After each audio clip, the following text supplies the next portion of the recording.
8h20, Fernando Schiller está conosco no Jornal da Bandeirantes, gente, para falar sobre a decisão do ministro Nunes Marques, né, que suspendeu decisões aí do TSE a respeito da punição de deputados. E aí, Schiller, agora é Supremo contra TSE, mais disputas aí em vista pela frente. Bom dia para você. Tudo bem, Pedro? Tudo bem, Thaís, Cláudio, ouvinte? Olha, não para, né? A gente faz comentário político, já está comentando projetos no Congresso e tal. A gente está sempre comentando Supremo, sempre comentando decisão judicial.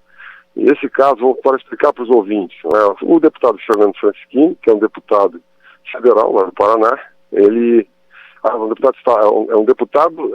deputado ligado ao presidente Bolsonaro lá do Paraná. Esse é o fato central.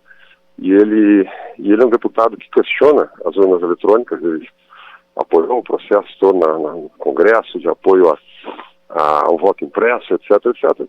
Só que na eleição de 2018, ele, passados ali praticamente todo o período de votação, meia hora antes de terminar o período de votação, ele fez uma denúncia. Ele foi para as redes sociais, fez uma live e denunciou o que ele achava, na época, que fosse uma fraude contra o sistema eleitoral ali no Paraná, né? Com palavras duras, enfim, fez uma denúncia. Ele, como deputado, utilizando a sua imunidade parlamentar, fez a denúncia, né? Bom, aí começa a questão, quer dizer, a denúncia se mostrou falsa, né? Não havia um problema. Houve lá sinalizações de problema, houve algumas anulações de voto, enfim, coisas pequenas que são corriqueiras no sistema de urna eletrônica, né? Bom, o que aconteceu? O deputado, o caso foi para o Ministério Público Eleitoral, foi para o TSE, e o TSE cassou o deputado, né? Semana passada, né, o ministro Alexandre de Moraes, numa palestra para os embaixadores, defendeu esse caso como um caso exemplar, né, porque ele seria um caso exemplar no combate à fake news eleitoral, né? Bom, evidentemente o deputado recorreu, o assunto foi para o Supremo, caiu na mão do ministro Nunes Marques, que numa decisão monocrática, cautelar, ele decide pela restituição do mandato do deputado Francischini, né? Ainda ontem à noite eu li a decisão, longa decisão do ministro Nunes Marques. Aí uma série de questões, tem membros jurídicos e tal, mas o núcleo central primeiro, existe na legislação eleitoral o conceito do abuso, o abuso do uso de meios de comunicação com finalidade de favorecimento eleitoral. Obviamente não é o caso, né? Quer dizer, uma das decisões, dos pontos polêmicos da decisão do TSE foi equiparar meios de comunicação, veículos de comunicação com redes sociais. Isso é uma longa polêmica. Ontem eu até conversava com uma especialista no tema. Isso é um tema grave, vamos dizer assim, no debate de liberdade de expressão no Brasil, porque se você considerar redes sociais como veículos de comunicação, você tem que, no fundo, responsabilizar as big techs, né, as gestoras de redes sociais, pelo conteúdo, né? Porque um meio de comunicação social, um veículo, uma rádio, ele tem uma editoria e ele se responsabiliza pelo conteúdo. Ele tem esse critério da exclusão de conteúdo. O que não é, pelo menos em tese, o espírito das redes sociais. O espírito das redes sociais é um direito individual, ela é anárquica, ela é espontânea, ela é aberta, então não tem editoria, certo? Qual é o espírito da lei eleitoral? O espírito da lei eleitoral é o seguinte: você imagina, vai no interior do estado, no interior do país, né? Tem lá uma cidade, tem um jornal que domina localmente, eventualmente esse jornal tem uma certa preferência política, no dia da eleição ele difama o candidato adversário e acaba influenciando o resultado da eleição. Então é um uso arbitrário, abusivo, né, com vistas à vantagem eleitoral dos veículos e meios de comunicação. Esse é o espírito da lei eleitoral, né? Não é que o cidadão faça uso para denunciar algo que considera que deva denunciar, né? Só que nesse caso ainda tem a questão da imunidade parlamentar, porque o que o deputado deve fazer é exatamente denunciar, utilizar a prerrogativa, né, da imunidade parlamentar para fazer a denúncia que naquele momento ele considere que seja necessário fazer, né? Se ele considera que naquele momento estava havendo uma fraude, ele ia usar a tribuna, ia usar a sua internet, ia denunciar porque ele tem imunidade para isso, que depois de 1 ano, 2 anos, a denúncia se mostrou não correta, não verdadeira, bom, se a gente assumir esse pressuposto, quer dizer, qual é o deputado vai querer correr o risco de fazer eventualmente uma denúncia, porque só se ela se comprovar daqui a, sei lá quanto tempo no processo judicial devido verdadeira, né, ele está salvo, senão o mandato dele está a perigo, a imunidade parlamentar não vale, Tá? Então, na minha impressão, olha, isso é um completo absurdo que foi feito pelo TSE. E cá entre nós, né? Está na onda da relativização da imunidade parlamentar, que hoje tem no Brasil, da relativização mais ampla de liberdade de expressão. Ontem nós tivemos esse caso completamente esdrúxulo, que foi o banimento das redes sociais e o congelamento das contas do PCO pelo ministro Alexandre de Moraes, né? E eu digo esdrúxulo por quê? Porque é um tweet nas redes sociais. Hoje você tem a Justiça Eleitoral monitorando, a Justiça Eleitoral não, o Supremo Tribunal Federal monitorando tweets, monitorando a internet, né? E nós temos, ou seja, nós temos um grande, nós temos um grande panóptico para o nosso ouvinte aqui. O panóptico é aquela torre central que se colocava em penitenciárias, onde um vigia numa torre central, ele vigia tudo que acontece. Está na história um pouco até da filosofia, a ideia de uma sociedade de vigilância, né? Então você tem um panóptico hoje no Supremo Tribunal Federal vigiando a internet. Alguém que fala mal do Supremo, que faz o que alguém considera uma ameaça, ou algo que possa atacar as instituições, ou que é uma fake news. O mais interessante dessa questão do deputado Francisquini é que o Congresso aprovou no ano passado uma lei, que é a primeira lei brasileira que criminaliza fake news em período eleitoral, com vistas a um favorecimento eleitoral, né? Quando o parlamentar que faz, ou o candidato que faz a denúncia, ele sabe inverídica. Olha, interessante como diz a lei. A lei diz assim, lançar notícia de desinformação que se sabe inverídica. Então tem um elemento subjetivo nisso. Quer dizer, um candidato divulga uma fake news sobre o área, né? Mas uma informação que ele sabe que é inverídica. Eu não tenho a menor ideia, Pedro, como a Justiça Eleitoral vai saber se o deputado sabia ou o candidato sabia que aquilo era verídico ou inverídico. Mas, em todo caso, essa é uma lei aprovada o ano passado, é uma lei do ano passado. E o caso do deputado Francisquini é de 2018, portanto, não tem como aplicar retroativamente essa criminalização de fake news. Que fake news genérica no Brasil é pura invenção, não é crime no Brasil, é pura invenção, é pura interpretação. Então, eu diria assim, veio em boa hora essa decisão do ministro Nunes Marques, na minha interpretação que a gente vem desenvolvendo aqui, análise, né?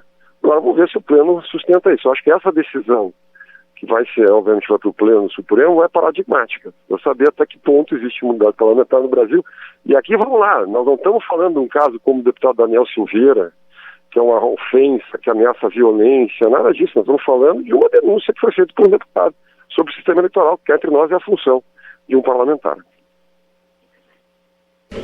Claramente, não é, essa decisão que cassou o deputado Fernando Francisquini é uma decisão que foi adotada menos pelo deputado, pela denúncia que ele fez, que eventualmente considerar, ou pode vir a ser considerada, como eu diria, infundada, como tantas outras, né? Centenas de denúncias são feitas pela classe política todos os dias, e olha, muitas delas, certamente a maioria talvez, não venham a ser confirmadas, e nem por isso essas pessoas são submetidas a processo de cassação de mandato baseado numa acusação para a qual não há punição na legislação, que é exatamente a coisa da mentira, da fake news. O deputado foi cassado por ser bolsonarista, por ser ligado ao Bolsonaro. Simples assim. Não se deve ter a menor dúvida disso, né? Porque, afinal de contas, por tudo isso, né? Fake news não é crime, a regra que o TSE implantou depois nessa direção foi depois do episódio do deputado. Enfim, vários detalhes desse caso mostram o absurdo da posição. Foi bom que o ministro Nunes Marques tenha tomado essa medida, também concordo com o Fernando Schiller, mas assim, não tem chance de prosperar no plenário, né? No plenário tem ali o que está vigindo no Supremo Tribunal TSE, é aquela coisa de assumir assim um caráter legislador de cada um dos ministros. São absolutamente fascinados com a ideia, por exemplo, de que a Constituição é uma peça de discurso, uma peça de decoração. Só vale aquilo que eles concordam. Só vale na Constituição aquilo que o ministro do Supremo concordam que exista. Haja vista essa coisa que foi retirada de pauta, embora, que é a discussão lá da questão das terras indígenas, do marco das terras indígenas, né? É algo que está na Constituição, está lá, mas tem lá um voto. Não, na minha opinião, não deve ser aplicado o artigo da Constituição. O Brasil vive um momento muito ruim, né? Ontem nós assistimos, o ministro, queria até o Schiller ouvir a opinião dele sobre isso, ontem nós assistimos o ministro Alexandre de Moraes, né, incluindo o Partido da Causa Operária, o PCO, no inquérito da fake news. Estamos falando novamente de uma coisa que não é crime e é um inquérito interminável. Mandou bloquear as contas, mandou censurar, na verdade, né, determinou a censura do PCO nas redes sociais, está proibido de publicar. Ainda mandou a Polícia Federal intimar o presidente do partido a prestar depoimento, quer dizer, uma clara intimidação à ação, inclusive, partidária, né? Esse PCO, enfim, eu não tenho... A gente conhece o discurso, etc. e tal.